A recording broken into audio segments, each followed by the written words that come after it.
Oke, selamat pagi.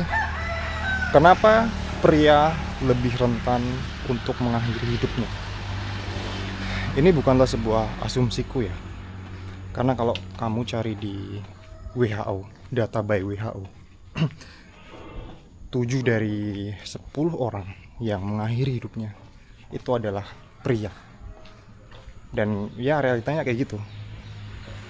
Padahal kita tahu ya, kalau secara general pria itu kan biasanya lebih logis ya, lebih rasional, mengesampingkan sisi emosinya.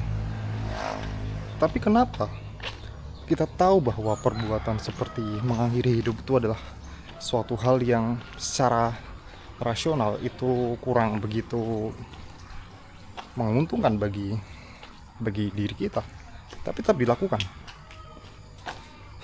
Pria yang kesannya kayak kuat, kesannya kayak mengesampingkan emosi, justru mereka malah adalah orang-orang yang rentan untuk mengakhiri hidupnya.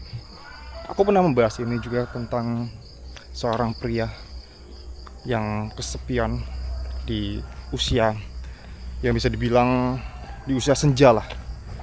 Itu berkeinginan juga untuk mengakhiri hidupnya karena sebuah kondisi yang kayak membuat bisikan-bisikan itu jadi semakin nyata. Wow. Oke, anyway, sebelum kita membahas hal tersebut, aku tertarik karena beberapa hari yang lalu, kamu dengar nggak ya, atau kamu baca nggak ya, ada seorang pria yang menjatuhkan diri dari lantai 3 PIM kalau nggak salah. Dan itu seorang pria. Pak, tunggu di. Ajeng tunggu di. Oke. Monggo.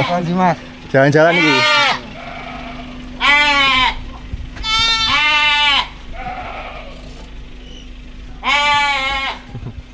Take selfie with the dog.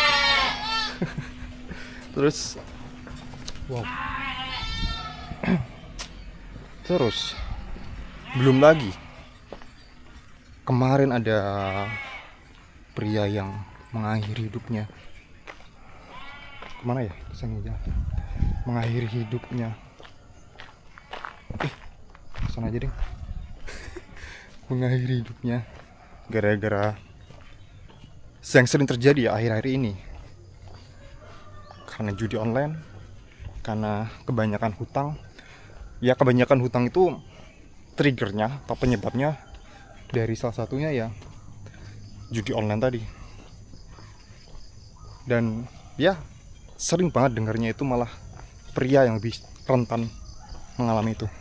Mbah? Nah, enggak. Sregepan, ajeng diresi napa? Jane, Ajeng diresi istanten. ala yo sak dugine mawon, Mas. Oke. Alon-alon. Resi omahe. Nggih. Enggak. Nggih. Alon-alon, Mas. Nggih. Pria lebih rentan untuk mengakhiri hidupnya. Wow. Ini pertama kali aku lihat sini ya. Ke kampung ini. Kita sambil ngobrol-ngobrol dan jalan pagi kali ini. Dan sebelum kita melakukan itu, kita lakukan ritual Kaminante terlebih dahulu. Tapi kita baru saja bertemu titik 0 km.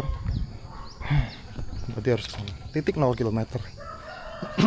Oke, lakukan dulu ritual Kaminante ya. Jadi ritual Kaminante dan ritual melihat jam. Dan kita mensyukuri bahwa kita masih bertemu di Kaminante hari ke-61. 2 bulan lebih aku udah jalan pagi secara konsisten sambil jalan kaki kayak gini. Goalsku 1000 hari dan ini hari ke-61. Dan sekarang wallpapernya ganti ya, udah bukan kucing lagi.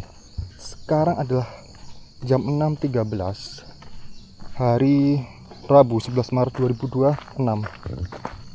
Enggak, Bu? Jalan-jalan. Aku lihat-lihat ya. Wow. Omnya kok api banget.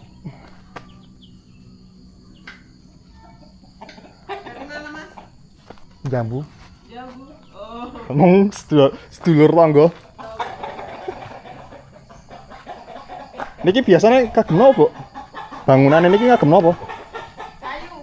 Mboten biasanya nggih rumah pertemuan apa pripun? Boten keluarga. Keluarga. Oh. Wah. Wow. Keren banget. Ini ada gazebo. Bibit Carpenter. Wah, gerimis. Dinis. Gerimis mengundang. Bibit Carpenter. Oh, ini adalah workshop perkayuan.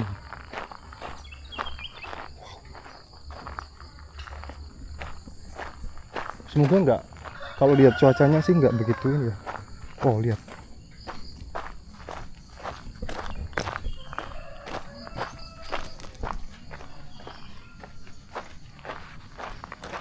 Bagusnya rumahnya.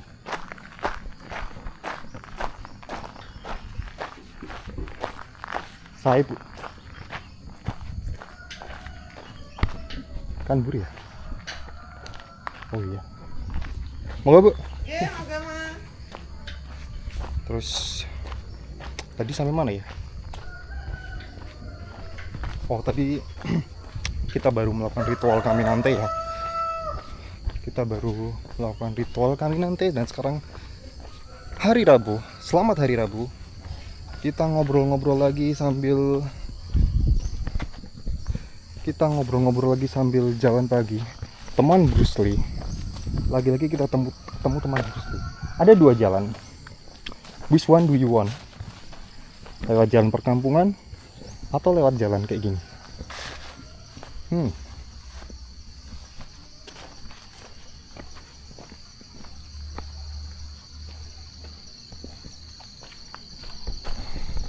Aku lagi nggak mood buat daki-daki, jadi kita lewat jalan perkampungan aja. Oke. Kita kembali lagi pada pembahasan kenapa pria lebih rentan. Padahal stigma pria adalah makhluk yang kuat, makhluk yang tough.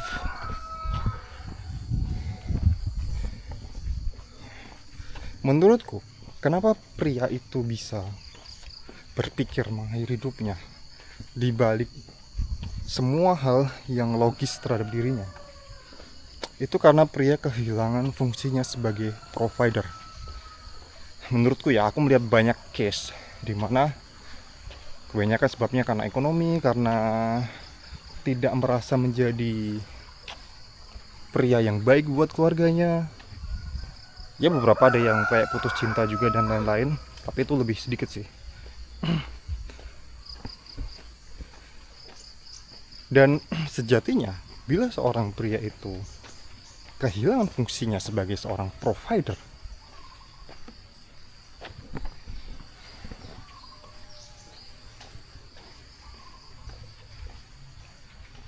dia akan merasa bahwa tugasnya di dunia ini udah berakhir. Jadi kayak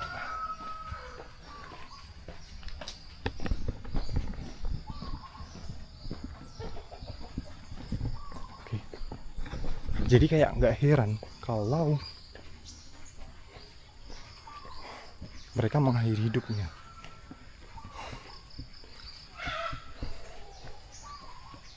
Bentar ya, aku lagi scanning lokasi.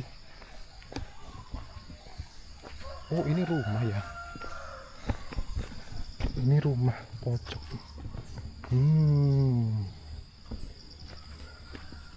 Apakah kita harus ke sini?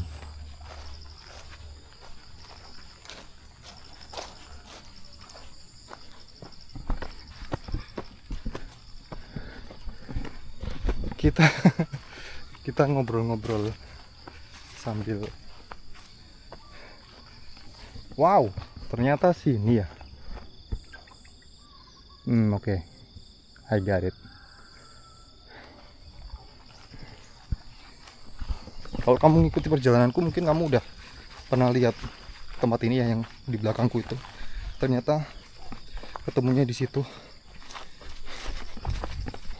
Tapi kali ini aku sedang mood untuk jalan di pemukiman, bukan jalan di perbukitan, bukan jalan di ya perbukitan. Aku sedang mood untuk jalan di tempat yang lebih datar seperti ini.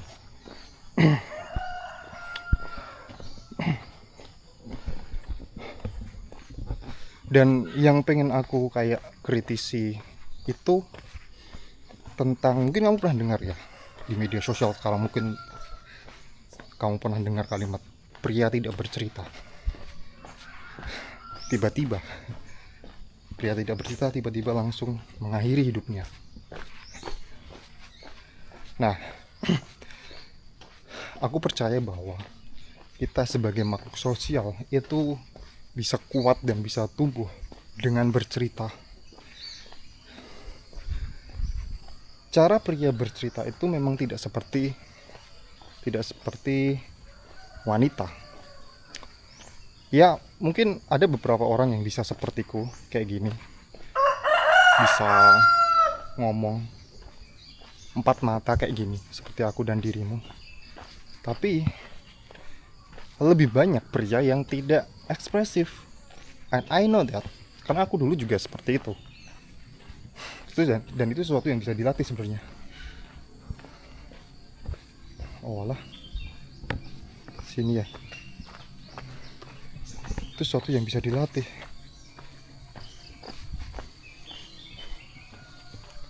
Wow, busuk. Kandang kambing. Cara pria bercerita itu bukan dengan empat mata, yaitu dengan melakukan aktivitas yang sifatnya tuh bersampingan. Kayak misal mancing bareng, olahraga bareng, naik motor bareng, kebut-kebutan bareng. Disitulah pria mulai bercerita. Nah, dengan bercerita itu sebenarnya, jika pria memiliki sebuah masalah, memiliki sebuah problem. Wow, kita akan lewat ini ya, lewat jembatan ini. Wow, oke. Interesting. Apakah ini kuat? Ya nggak tahu. Kok tanya saya? Dengan bercerita,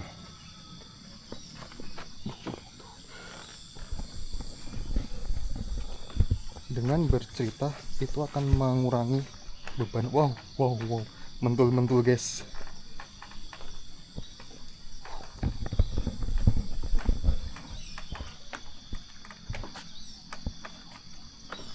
Kok serem ya?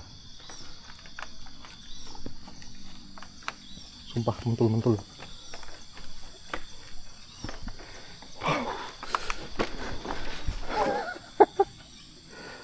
Nggak tinggi sih, tapi kalau jatuh ya sakit juga.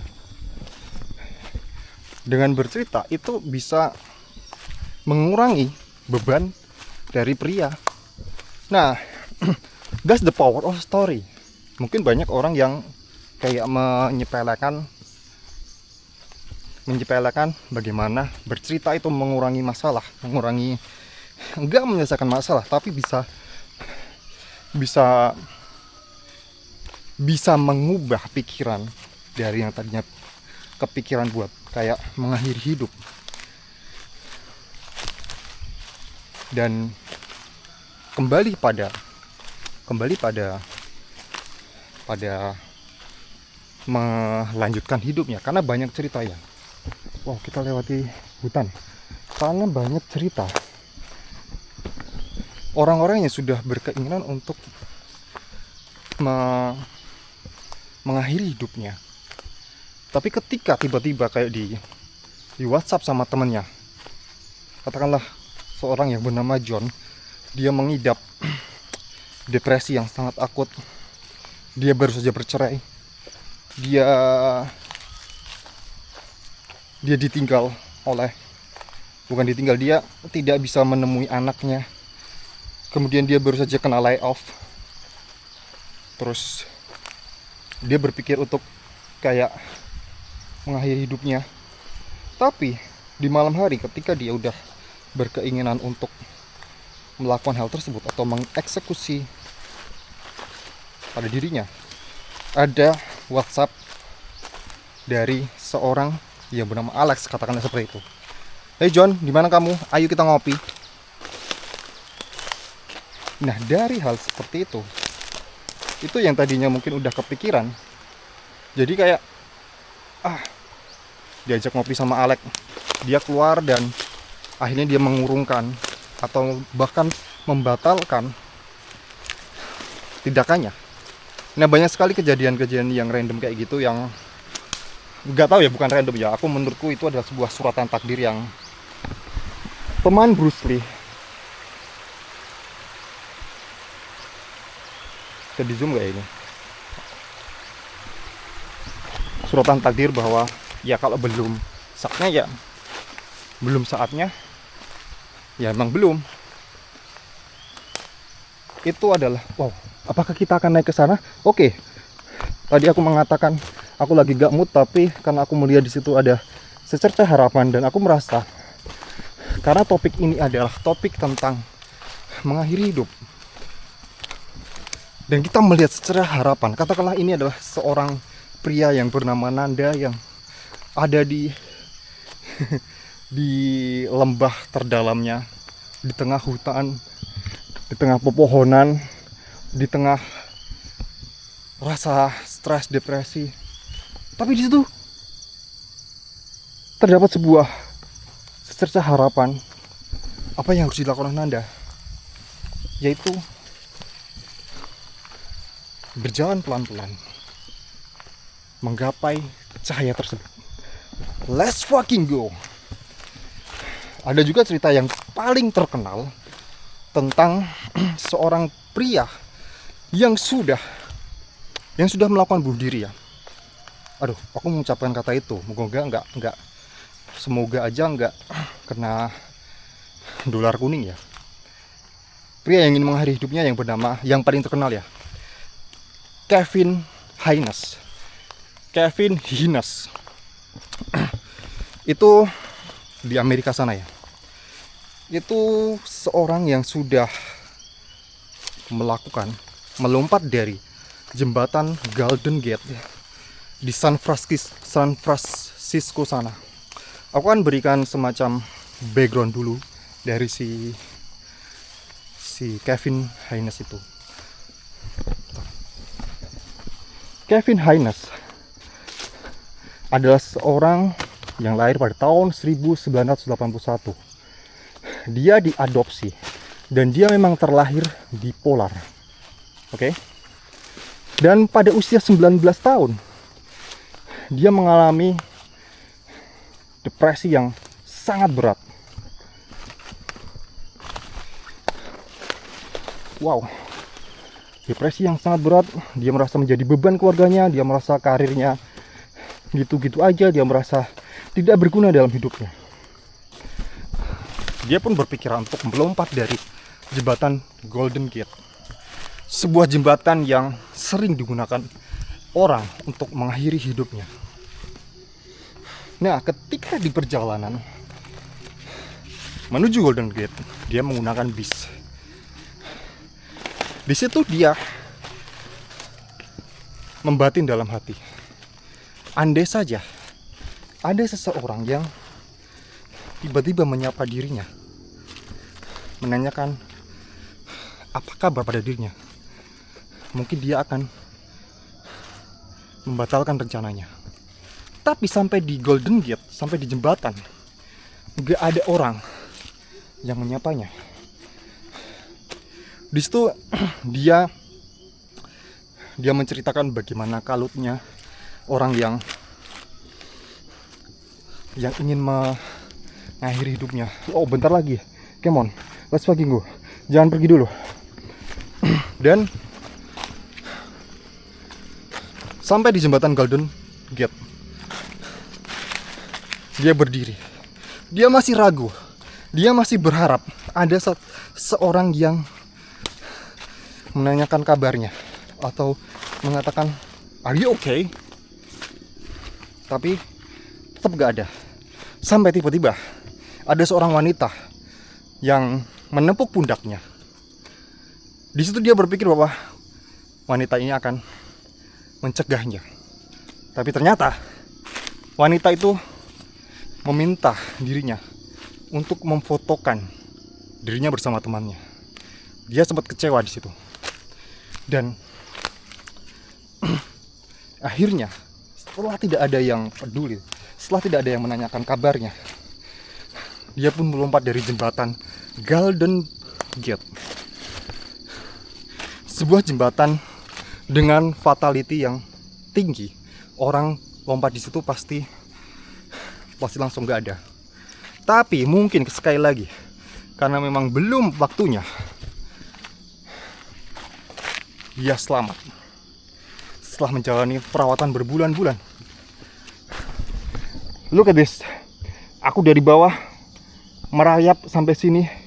Seorang Nanda yang mengalami depresi berat di lembah tadi, di tengah-tengah hutan, di tengah semak belukar.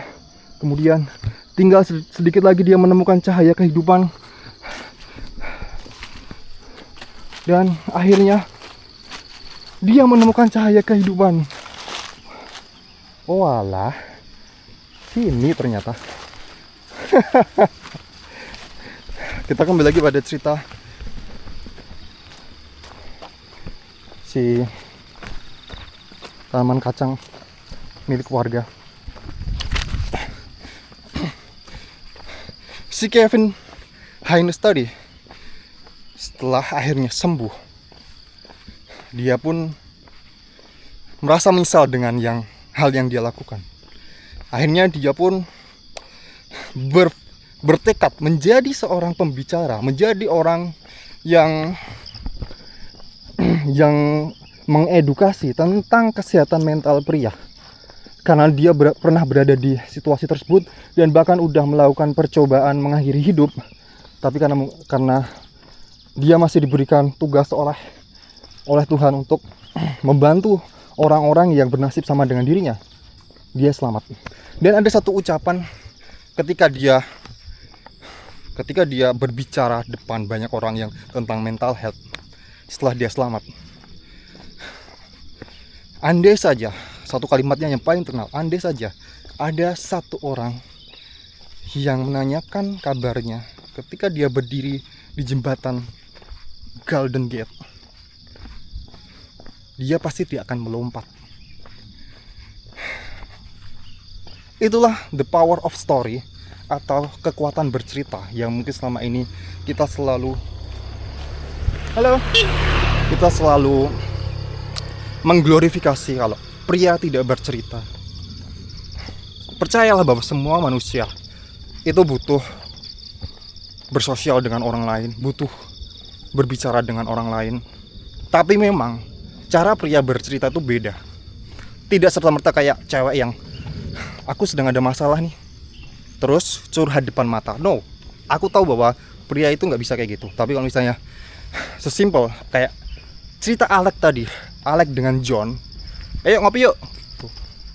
Kegiatan yang sifatnya bersampingan itu bisa mengaburkan niat tadi di awal ya. Ada banyak kejadian kayak gitu, aku percaya. Dan hal-hal yang seperti